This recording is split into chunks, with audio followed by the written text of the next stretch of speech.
Hypertension या फिर high blood pressure, इसे साइलेंट किलर भी कहा गया है। ऐसा क्यों कहा गया है, आइए आज हम इस पर चर्चा करते हैं। हाइपरटेंशन दो तरह के होते हैं, पहला प्राइमरी हाइपरटेंशन एंड दूसरा सेकेंडरी हाइपरटेंशन। प्राइमरी हाइपरटेंशन में कोई वैसा स्पेसिफिक कॉज नहीं होता है, वो आपका डेली लाइफ स्टाइल के कारण धीरे धीरे करके आपके बॉडी में डेवलप होता है।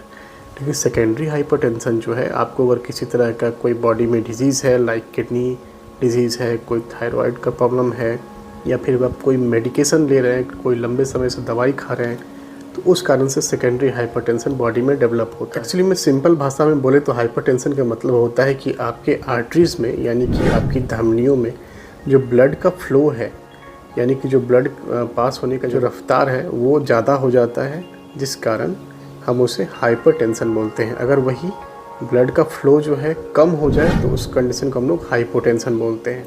हाइपरटेंशन होता क्यों है, तो अनहेल्दी डाइट, जिसमें कि ज़्यादा साल्ट की मात्रा हो, ज़्यादा सोडियम की मात्रा हो, पोटेशियम की मात्रा कम हो, ओबेसिटी है, आपको मोटापा है, आपका फिज़िकल एक्टिविटी नहीं है, आप स्मोकिंग कर रहे हैं, आप रेगुलरली अल्कोहल ले रहे हैं, ज़्यादा आपको लाइफ में स्ट्रेस बहुत ज़्यादा होने के कारण भी ये हाइपरटेंशन होता है। ऐसे बहुत सारे कारण हो सकते हैं हाइपरटेंशन होने के। तो इसके लक्षण क्या है, हेडेक होगा, डिजीनेस होगा, सुस्त लगेगा, ब्लर विज़न मतलब कि आपको धुंधला दिखाई देगा, चेस्ट पेन हो सकता है, शॉर्टनेस ऑफ ब्रेथ हो सकता है, यानी कि आपको सांस लेने में तकलीफ़ हो सकती है। तो ये सब लक्षण होते हैं सिंपल। अगर समय रहते हाइपरटेंशन का इलाज नहीं किया गया या इसको कंट्रोल नहीं किया गया तो ये आपके लिए ख़तरनाक साबित हो सकता है। तो लाइक आपको हार्ट डिजीज़ होने का खतरा हो सकता है, स्ट्रोक हो सकता है, कोई किडनी डिजीज़ हो सकता है, आँखों की रोशनी जा सकती है, या फिर आपको ब्रेन हैमरेज हो सकता है।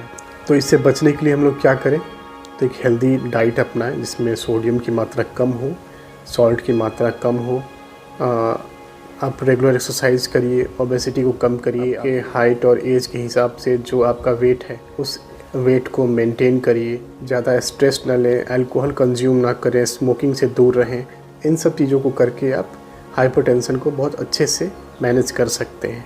और साथ ही जो डॉक्टर आपको मेडिसिन प्रिस्क्राइब किए हैं उससे आप कंटिन्यूसली लेते रहें। होम्योपैथी में हाइपरटेंशन के लिए बहुत अच्छी अच्छी मेडिसिन हैं, तो होम्योपैथिकली भी आप हाइपरटेंशन को मैनेज कर सकते हैं।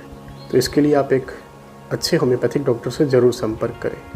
ऐसी और वीडियोज़ के लिए डॉक्टर दीपक क्लिनिक को ज़रूर फॉलो करिए।